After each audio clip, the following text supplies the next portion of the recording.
Education Program Specialist, Sir Leonardo Etusabal, Junior, and Ma'am Lucila Balituan. Our most esteemed District Supervisor, Dr. Silvino Visita Junior. Different district heads,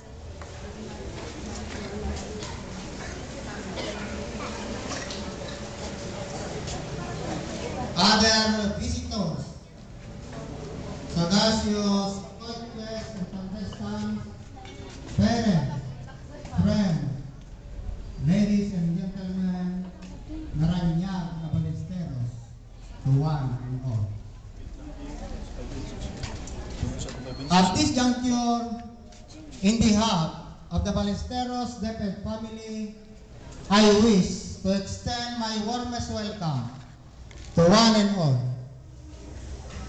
At this point in time, we are overwhelmed by a gift of presence to witness the awarding ceremony for the successful medalists during the 2011 DepEd MTAP Challenge Division Elimination Round conducted last January 30, 2011.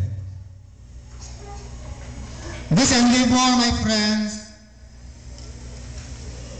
is indeed a very challenging avenue for all of us, particularly our school children. The fact that it undoubtedly hones the mathematical intelligence of both coaches and contestants. Moreover, it broadens the mathematical capacity of individuals, for it forces us to sweat it out to arrive at the correct solutions of the problems that we are asked to solve. Therefore, let us make the best out of it in the undertaking. We, the Ballesterians, hope to meet you, your standard for your stay with us. Nevertheless, if we fail so, may we ask you to please bear with us. As they say, and I quote, we may not please everybody, but with all honesty, we will do our best for your satisfaction and conveniences.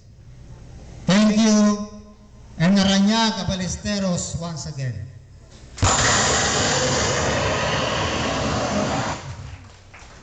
To the